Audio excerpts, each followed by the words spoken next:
नमस्कार दोस्तों, विद्या education academy में आपका हार्दिक स्वागत है। हम अपनी पिछली कड़ी को कंटिन्यू करते हुए आज दूसरा लेक्चर स्टार्ट करने जा रहे हैं पर्यावरण विज्ञान का। चलिए स्टार्ट करते हैं आज का लेक्चर। सबसे पहले हम देखते हैं पर्यावरण की परिभाषा। हमने पिछले लेक्चर में देखा क्या था, जरा हम पिछले लेक्चर को रिकैप कर लेते हैं। पिछले लेक्चर में हमने पर्यावरण की परिभाषा देखा। और क्या है पर्यावरण की परिभाषा? 1986 के पर्यावरण अधिनियम के अनुसार जीवों के चारों तरफ जो भौतिक एवं भौतिक और जो जैविक दशाएं होती हैं, उनके साथ जो अंतरक्रिया होती है, उसे पर्यावरण कहा जाता है। हमने पर्यावरण में पिछले लेक्चर्स में देखा क्या, पूरी दुनिया में के जितने महान वैज्ञानिक भूगोलवेत्ता पर्यावरणविद थे, उनके बीच में जो मतभेद थे, उन्हीं से उपजे पर्यावरण की विचारधाराएं। जैसे उसमें हमने देखा नियतिवाद के बारे में, नवनियतवाद के बारे में, संभाव्यवाद के बारे में हमने जाना। उसी के क्रम में हम आगे आज पर्यावरण के घटकों के बारे में जानेंगे। फिर इस लेक्चर के बाद हम स्टार्ट करेंगे इकोलॉजी को। और आपसे अनुरोध है कि इन दोनों लेक्चर्स को आप कायदे से देखिएगा, ताकि आने वाला जो लेक्चर है पारिस्थितिकी तंत्र, उसको आप बेहतर तरीके से समझ पाए, क्योंकि ये दोनों लेक्चर उसकी बुनियाद है, उसकी बेस है। अगर आपने ये लेक्चर अच्छे तरीके से समझा नहीं, तो शायद आप पारिस्थितिकी तंत्र को बेहतर तरीके से समझने में कामयाब नहीं हो पाएंगे। चलिए स्टार्ट करते हैं आज का लेक्चर। पर्यावरण के घटक। सबसे पहले पर्यावरण इन्वायरमेंटल कंपोनेंट्स। घटकों में हम देखें तो मुख्यतः भौतिक या उसे अजैविक बोला जा सकता है। अजैविक घटक में हम विभक्त करते हैं। फिर आता है जैविक घटक, और तीसरा घटक है ऊर्जा संघटक। कभी कभी कई किताबों में आपको मानवीय घटक में भी मिलेंगे, लेकिन ये मुख्यतः यही तीन घटक हैं: भौतिक या अजैविक, जैविक और ऊर्जा संघटक। भौतिक घटकों में हम स्थल, वायु, जल देख सकते हैं। इसको हम विभक्त कर सकते हैं स्थल, वायु, जल में। जैविक घटक में हम पादपों को रखते हैं, जंतुओं को और माइक्रो ऑर्गेनिज्म, सूक्ष्म जीवों को। ऊर्जा संघटक में हम तापी और सौर से उत्पन्न होने वाली ऊर्जा को हम देख सकते हैं। स्थल में जरा देखिएगा, स्थल में क्या होता है। स्थल में जैसे मृदा। अब जरा ये बताइएगा, मृदा बनती कैसे है, मृदा का फॉर्मेशन कैसे होता है? या तो चट्टानों की विदरिंग से, चट्टानों के अपघटन से होता है, या फिर मृदा बन कैसे सकती है? यहाँ पे हम स्थल के बारे में बात करें, जो भौतिक या अजैविक घटक है। मृदा का निर्माण होता है चट्टानों के विदरिंग से। जो चट्टाने हैं वो विखंडित टुकड़ों में विभक्त होती जाती हैं, समय के साथ उनमें अपघटन होता जाता रहा है, जिसके कारण वो मृदा में कन्वर्ट होती है। मृदा क्या है? मृदा माइक्रो ऑर्गेनिज्म और कार्बनिक पदार्थों का मिश्रण है। जो पृथ्वी के ऊपर जो क्रस्ट है, उस क्रस्ट के ऊपर क्या है? माइक्रो ऑर्गेनिज्म और जो चट्टाने हैं वो आपस में मिलकर मृदा का निर्माण करती हैं। चट्टानों में विदरिंग जो होता है, उसके वजह से मृदा का निर्माण होता है। एक बात। दूसरी बात की, मृदा का निर्माण केवल चट्टानों में विदरिंग के अपघटन के कारण ही नहीं होता। एक और कारण होता है, वह है अपर्दन।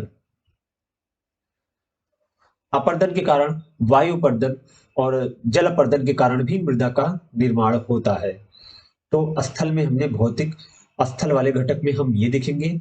वायु वाले वायु वाले सेगमेंट में हम देखेंगे भौतिक या अजैविक में वायु।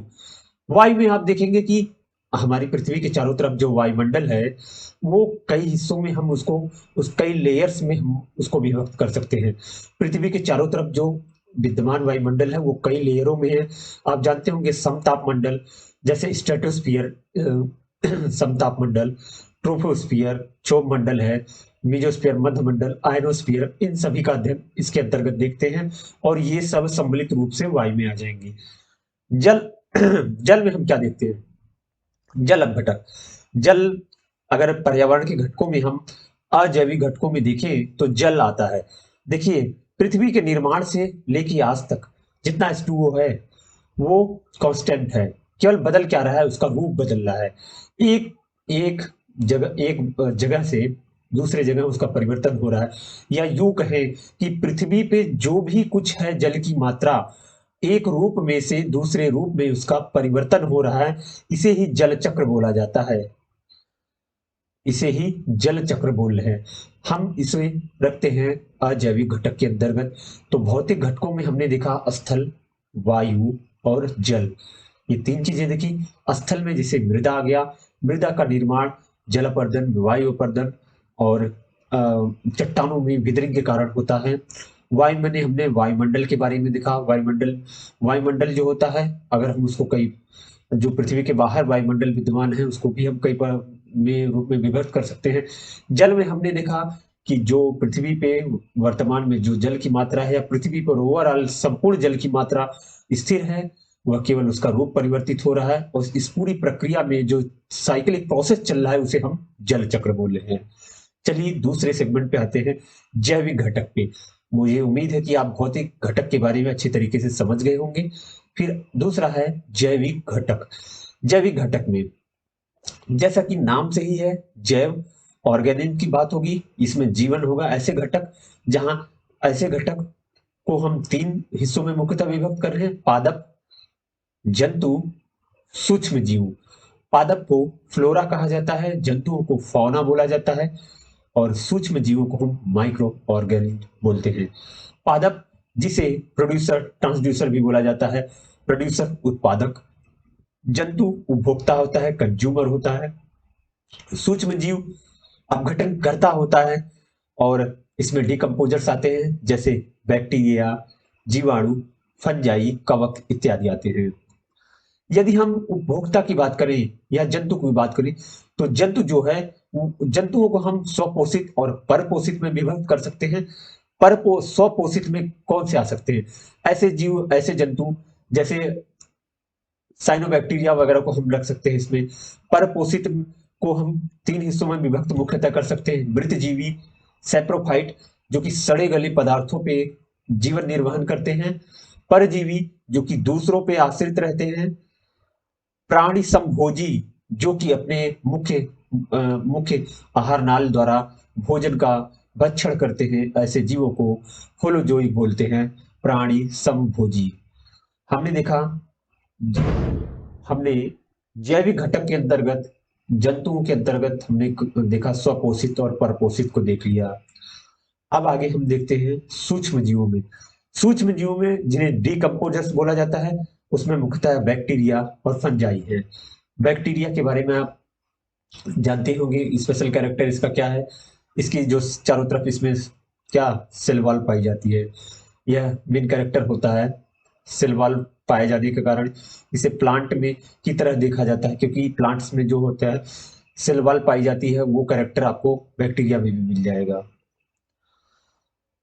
ऊर्जा संघटक को सौरिक या भूतापी में हम विभक्त कर सकते हैं। चलिए ऊर्जा संघटक को देखते हैं। सौर ऊर्जा में देखते हैं, सूर्य से प्राप्त ऊर्जा है और किस रूप में प्राप्त होती है? सूर्य से जो ऊर्जा प्राप्त होती है वो विद्युत चुंबकीय तरंग के रूप में प्राप्त होती है, इलेक्ट्रोमैग्नेटिक वेव के रूप में। सूर्य से जितनी ऊर्जा प्राप्त होती है वह फोटान के रूप में पृथ्वी पे आती है और पृथ्वी की सतह पर जो प्राप्त ऊर्जा है उसे सोलर रेडिएशन के रूप में आती है, जिसे इंसोलेशन सूर्य तप बोला जाता है।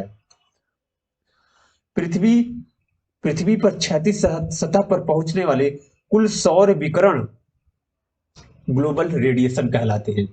पृथ्वी पर जितनी भी क्षैतिज सतह पर, पृथ्वी की क्षैतिज सतह पर पहुंचने वाला कुल सौर विकिरण भूमंडलीय विकिरण कहलाता है। अब अगर हम ऊर्जा संगठन की बात कर रहे हैं तो यहाँ पे अगर हम लाइट की बात न करें तो ये फिर अधूरा रह जाएगा। लाइट, अगर हम देखते हैं कि हमारे पृथ्वी पर, हरी भरी पृथ्वी पर हरियाली फोटोसिंथेसिस की वजह से होती है और फोटोसिंथेसिस पत्तियों में पाए जाने वाले क्लोरोफिल के कारण होता है, पिगमेंट्स के कारण होता है।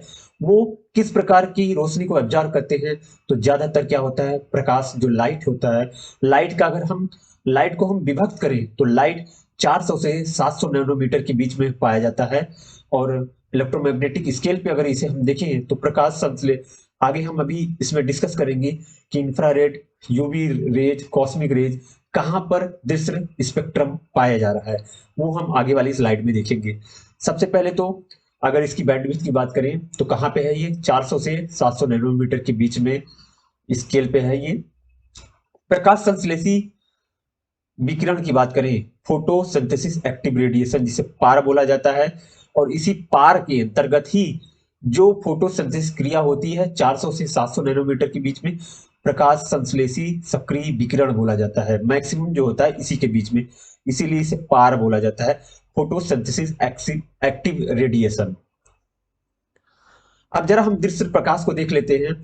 अगर हम शॉर्ट वेव लेंथ की बात करें तो कॉस्मिक रोज है वो शॉर्ट वेव लेंथ है, और इधर लेफ्ट टू राइट जाने पर, लेफ्ट से राइट जाने पर वेवलेंथ बढ़ता जा रहा है। X rays, UV rays, ultraviolet, UV और अल्ट्रावायलेट रेज के बीच में दृश्य प्रकाश पड़ता है, जिसमें हम विवग्योर के नाम से जैसे कलर में विभाजित कर सकते हैं, violet, indigo, blue, green, yellow, orange और रेड में। यहाँ पे जरा ये देखिए, आपको बस इतना पता रहे, अल्ट्रावायलेट एक्सरेज के बाद यूवी, बीच में फिर दृश्य स्पेक्ट्रम आता है जिसे दृश्य प्रकाश बोल रहे हैं, फिर इंफ्रारेड आता है, माइक्रोवेव, फिर रेडियो वेव, फिर ब्रॉडकास्टिंग वेव होते हैं जो ब्रॉडकास्ट किए जाते हैं, उनकी वेवलेंथ आती है। हमें इंपॉर्टेंट यहाँ पे सब कुछ नहीं देखना है, बस हमें अल्ट्रावायलेट के बारे में थोड़ा बहुत पता होना चाहिए, क्योंकि अल्ट्रावायलेट रेडिएशन आप पर्यावरण में जरूर जानना जरूरी है। क्यों? क्योंकि जो ओजोन की लेयर होती है अल्ट्रावायलेट रेज से ही हमें बचाती है। अल्ट्रावायलेट की जो विकिरण है, अल्ट्रावायलेट के विकिरण को मेनली ओजोन परत उसके लिए उत्तरदायी है, जिसके क्षरण के लिए सारी दुनिया चिंतित है। तो आपको ये पता होना चाहिए कि दृश्य दृश्य स्पेक्ट्रम में ठीक पहले अल्ट्रावायलेट होता है, उसके बाद फिर दृश्य प्रकाश पड़ता है, फिर इंफ्रारेड पड़ता है। और अगर हम बाएं से दाएं के क्रम में जाते चले जाएं तो वेवलेंथ इसकी बढ़ती जाती है। इसीलिए वेवलेंथ बड़ी होने के कारण ही रेडियो वेव्स और ब्रॉडकास्टिंग वेव्स के रूप में अगर देखा जाए तो इनका प्रयोग किया जाता है। रेडियो वेव्स क्यों क्यों प्रयोग किया जाता है? क्योंकि उसकी वेवलेंथ अधिक है, वेवलेंथ बढ़ने के कारण ही ब्रॉडकास्ट के लिए उनका उपयोग किया जाता है। अब सवाल आता है पौधों पे लाइट का इफेक्ट क्या होता है। देखिए, पौधों पर लाइट की इफेक्ट की बात करूं तो बीज के अंकुरण को प्रभावित करते हैं, वृद्धि को प्रभावित करते हैं, प्रजनन दर को प्रभावित करते हैं, पुष्पन को भी प्रभावित करते हैं। वृद्धि को इस प्रकार प्रभावित करेंगे कि अगर पौधों को प्रॉपर इंटेंसिटी में लाइट नहीं मिलेगी तो उनके अंदर फोटोसिंथेसिस नहीं होगा, प्रकाश संश्लेषण नहीं होगा, जिसके कारण भोजन उनके अलग अलग हिस्सों में पहुंच ही नहीं पाएगा। अगर उसके कारण क्या, भोजन प्रॉपर रूप से न पहुंचने के कारण प्रजनन भी प्रभावित होगा, पुष्पन भी, और बीजों का अंकुरण भी प्रभावित होगा।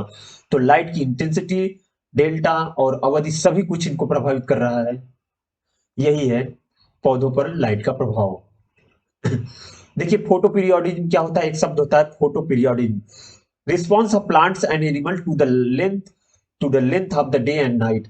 जो लाइट की इंटेंसिटी है, लाइट कितने टाइम तक रहता है, ये प्लांट्स और एनिमल में दोनों में प्रभावित करता है। मेनली फोटो पीरियोडिज्म प्लांट के सेंस में बोल रहे हैं यहाँ पे। तो फोटो पीरियोडिज्म का मतलब ये होता है वो पीरियड, लाइट का वो पीरियड जिसके कारण उनकी ग्रोथ प्रभावित हो जाती है, या वो किस प्रकार से अपना रिस्पॉन्स देते हैं, उसे ही फोटो पीरियोडिज्म बोलता है। Response of plants and animal to the length of the day and night. Light की जो अवधि होती है उसके अनुसार जो प्लांट्स और एनिमल रिस्पॉन्स करते हैं उसे ही फोटो पीरियोडिज्म बोल रहे हैं। यहाँ पर ये मतलब है इसका। आगे चलते हैं जलीय तंत्र पर, सॉरी, जलीय तंत्र पर प्रकाश का प्रभाव। देखिए, जलीय तंत्र पर प्रकाश का प्रभाव, अगर हम एक छोटे से पॉन्ड को ले लें, एक छोटे से तालाब या समुद्र का छोटा हिस्सा ले लें, तो हम देखेंगे कि कुछ हिस्से ऐसे होंगे वहां पे जहां पे लाइट एकदम नहीं पहुंचेगी या कम मात्रा में पहुंचेगी, और कुछ हिस्से ऐसे होंगे जहां पे लाइट प्रचुर मात्रा में पाई जाएगी। तो उसको समझने से पहले हम जरा दो कॉन्सेप्ट यहाँ पे समझते हैं। कुछ जीव होते हैं, सपोज दैट आप एक तालाब में हैं और तालाब के एक तल में एक जीव होगा और एक सतह पर एक जीव होगा। जो सतही जीव होते हैं उन्हें हम पिलेजी की पिलेजी के कैटेगरी में हम डाल सकते हैं, और जो सबस्ट्रेटम से लगे होते हैं, जो तली से लगे होते हैं, उन्हें हम बेंथिक बोल सकते हैं। और ये कॉन्सेप्ट, ये टर्मिनोलॉजी आप ओशंस के में भी आप यूज कर सकते हैं। तल से लगने वाले जीवों को हम बेंथिक जीव बोल सकते हैं। प्लांट्स, कुछ भी आप, जैसे प्लांट्स हैं या एनिमल्स हैं, सबस्ट्रेटम से जो लगे हैं, तल से जो लगे हैं उन्हें बेंथिक में रखेंगे, और जो प्लैंक्टॉन्स सतह पर तैर रहे हैं उन्हें हम पेलेजिक बोलेंगे। दो शब्दावली यहाँ पे हमें मिली, बेंथिक और पेलेजिक। और एक चीज, लाइट के इंटेंसिटी के अनुसार अगर हम देखते हैं, जहां लाइट एब्सेंस है, अब दो चीज हमने समझा, बेंथिक और पेलेजिक। फिर नेक्स्ट में हम ये समझेंगे कि अगर हम तालाब या किसी बड़े जलीय क्षेत्र को देखें, तो वहां पे हमें कुछ ऐसे क्षेत्र मिलेंगे जहां लाइट एकदम ही नहीं जा रही है, उसे हम उस गहरे क्षेत्र को एबिजल प्लेन बोला जाता है, एबिजल जोन बोला जाता है। एबिजल जोन जहां पर लाइट एब्सेंस होता है, और एक होता है लिटोरल जोन। ठीक, लिटोरल जोन जो होता है, लिटोरल जोन ठीक स्थलीय क्षेत्र है, स्थलीय क्षेत्र और जलीय क्षेत्र के पास वाला क्षेत्र होता है, जहां पर लाइट मिलती है ठीक ठाक, और वहां पे प्लांट्स या एनिमल ग्रो करते हैं। देखिए पिलेजिक के बारे में हमने देख ही लिया, फ्री फ्लोटिंग होते हैं, इन्हें प्लैंक्टॉन्स भी बोला जाता है। और ये इसी प्लैंक्टॉन्स मिलेंगे कहाँ पे आपको, इसी लिटोरल जोन के पास मिलेंगे, क्योंकि उन्हें प्रॉपर लाइट मिलती है नहीं, और ऐसा नहीं है कि एबिजल जोन में मिलेंगे जहां पे लाइट एब्सेंस है। तो याद रखिएगा, हमने देखा क्या, बेंथिक, पिलेजिक, लिटोरल जोन क्या होता है, और एबिजल जोन क्या होता है।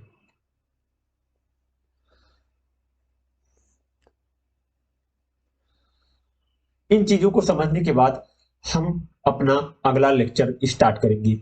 यहां तक हमें लगता है कि आपको सारे कॉन्सेप्ट समझ में आ गए होंगे, और हम अगला लेक्चर फिर अगले नेक्स्ट दिन स्टार्ट करेंगे। आज के लिए बस इतना ही। Thank you very much. चलिए आज का प्रश्न देख लेते हैं। टेट, सुपर टेट वाले बच्चों के साथ साथ जो बच्चे इन्वायरमेंट के सेक्शन को पढ़ रहे हैं, उनसे आज के लेक्चर से सवाल क्या है। सबसे पहले आप बताइएगा अपक्षय होता क्या है, विदरिंग, अपक्षय क्या होता है। आप कमेंट में 100 कुछ कम शब्दों में, मुश्किल से 15 से 20 शब्दों में ये हो जाएगा अपक्षय क्या होता है। आप इसका जवाब दीजिएगा, अपक्षय होता क्या है। बेंथिक जीव, बेंथिक जीव कौन से होते हैं, पिलेजिक किन्हें कहा जाता है। आप कुछ उसके एग्जाम्पल्स भी बताइएगा, बेंथिक किसे कहते हैं, पिलेजिक किसे कहते हैं, अपक्षय या विदरिंग क्या होता है।